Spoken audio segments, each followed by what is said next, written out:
Hello everybody. There are many cars in this world that I like, a good number that I genuinely love, a fair few that I don't really understand. However, it is an extraordinarily small list of cars which I actually, actively, genuinely hate. I despise and I loathe. On that list you will find the Land Rover Defender, and you will also find the Abarth 595. I last encountered one of these a couple of years ago, where I gave it, I think it's fair to say, something of a drubbing in my review. I really didn't like the way it drove, the way that it went, or much else about it. And so I've decided to come and revisit the lovely little Fiat in disguise, courtesy of my good friend George from the Region 2 of the Porsche Club up here in North Scotland. Now, in all fairness, there are quite a few reasons I can completely understand why somebody would want to buy an Abarth 595. After all, I think they look very good. They sound rather nice, in fact, far nicer than any 1.4 litre Turbo 4 has any right to. They've got a great and very dedicated, if perhaps slightly militant, owners community, and there's of course plenty of support in terms of modifications and alterations should you want to personalise and customise the car and make it your very own. They're fairly compact as well, having a similar amount of space inside to, say, the latter day Mini. In other words, sort of room for 4 people at a push, with a little bit of space in the back for some shopping. They are also very cheap to buy, at least the base models. However, everything after that for me just wasn't good enough. This interior has got this kind of funky retro thing going on, but the quality of it is absolutely abysmal. I know that the base Fiat 500 is not an expensive car, and indeed you can pick up something like this at about a year to 2 years old for less than £10,000, but even still, it's just nasty. Scratchy, horrible plastics, this flimsy, silly little boost gauge up here, and these dials which appear to have been taken straight out of an entry-level van, or maybe an Alfa Romeo 4C, all very low rent. A 5-speed gearbox, which 10 years ago wasn't particularly good and now is just embarrassingly out of date. The small but very important fact that this is essentially the same car as it was a decade ago, and yet somehow, thanks to a constant stream of hastily engineered and pretty lazy special editions, the Abarth still has an incredibly dedicated following.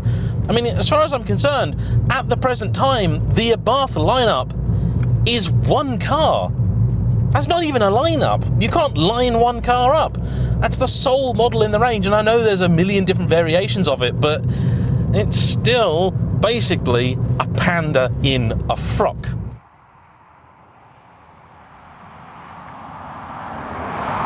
Not particularly engaging, and not really enough to keep such a legendary brand as Abarth alive. Oh, incidentally, I do know that it's properly pronounced Abarth, but I'm not going to do that for the whole review, I just can't be bothered.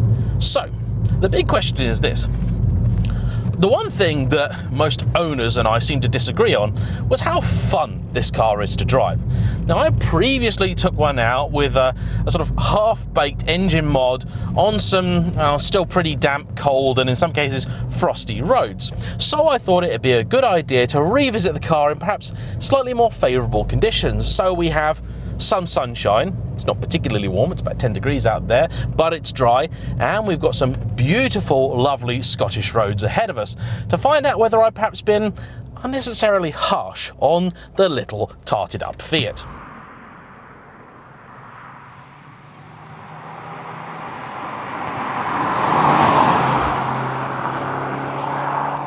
My initial impressions are that I was bang on from the off, because so much about this car is not nice to use. The steering wheel feels like it's comically large, way too big for what it needs to do. The indicator stalk feels like I'm going to snap it off every time that I use it, and you do feel very much perched on top of the entire car. These seats are not great, and I understand that you can get better ones in the higher models, and if somebody out there is brave enough to let me try a slightly modified or altered or higher end version of their 595, I will give it an honest write-up. What I found most curious about the Abarth community is that one would expect it to be made up entirely of new drivers and ladies who like something small and delicate, a bit like a slightly oversized handbag with 4 wheels.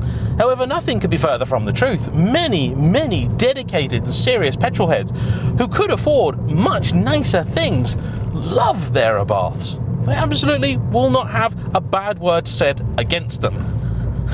So let's find out who was right, shall we? Let's get cracking.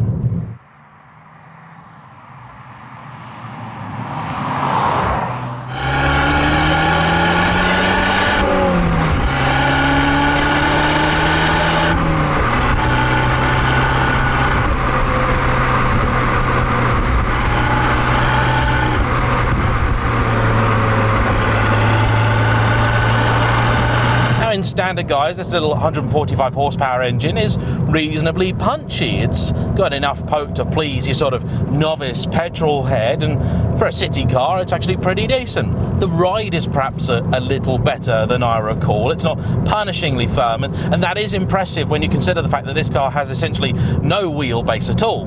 Now, you've got 2 modes in this car, regular and sport, and sport is the one that I'm in because it gives you a little bit more torque. It also weightens up the steering, which has this odd characteristic of wanting to fight you when you actually want to turn away from the dead ahead, but then doesn't actually give you any real feedback at all. When you're mid-corner, it feels like your inputs don't really have that much effect on the direction that the car is going in. When you're this high in something as well, you also get this sort of constant feeling that the car would want to tip over, although in truth, I've never really heard of that happening. I think they're actually a much better handling car than I really give them credit for. Yeah, I feel like I'm doing a lot with the wheel, and yet the car is not adjusting its attitude at all.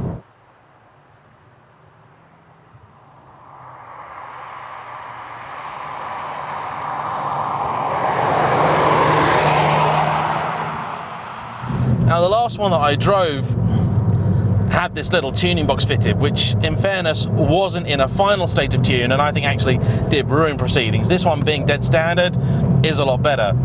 The gearbox is actually all right to use, but I just do wish it had another ratio, because they're very short. You know, 60, 70 mile an hour, you're doing basically 3,000 RPM, and the engine is just not happy about that. Now, the good news is that it's relatively economical, sort of. It'll do about 40 miles to the gallon, irrespective of your driving style, or so I am told. 40 is okay, I guess. I mean, it's either good or bad depending on where you look at it. I mean, I suppose I consider that it's quite good, but also compared to some other cars I've had recently, it's not so great. The A1 did a lot better than this, and the Kia Picanto, but then neither of those cars had the performance of this. But the A1 was quite a bit heavier though. Pays your money, takes your choice. For a road like this, the Abarth seems quite well suited. The brakes are actually not too bad. The pedal's nicely progressive. Once you start pressing on, it does kind of work. I'll give it that. It does start to flow, but I don't ever really feel like what I'm telling the car to do is having much impact on it. It's the steering that's most frustrating. A car like this should be darty, should be agile, should be super responsive. And the Minis are, especially the R53, R56, they're a real delight to drive, but the little Abarth just doesn't want to cooperate, really. It's a bit of a shame. I don't want to go for a 6th ratio. Look, here's the truth of it, okay? I entirely understand why people buy these cars. They look great, they sound great, you can do whatever you want to them. They got a really good, very supportive owners community. They've got their very own dedicated YouTuber in the form of Steph ABTV, although I know he's branched out, but Steph is a great guy, I know him really well, and there's a lot of fans of the brand out there. I think it's a shame that there aren't more models in the lineup. You know, this would do so well as an entry level into an exciting brand, which is what it was. And I know what some people think it still is, but for me, I'm like, yeah, great, when you're 20 or something, this is the car to have, but there's nowhere to go from here in the Abarth lineup. I guess you'd have to move over to Alfa Romeo or something like that. Conveniently, you're probably going to find an Alfa Romeo in most showrooms where you're going to find an Abarth. But even still, to me, I get the appeal of the car. I just don't understand why people are still buying the things new 10 years on, because it does feel its age. Luckily, they're cheap, and I completely and totally forgive anybody that buys one of these. I really do. I can see that it is a car which has certain charms, but it just doesn't charm me. Sorry. I am immune, it would seem, to the little Abarth, but I always enjoy revisiting these cars. If there's somebody out there that's got a slightly hotter version of one of these and they think that it might impress me a little bit more, please do get in touch, because I would genuinely love to have a go. Anyway, thanks for watching.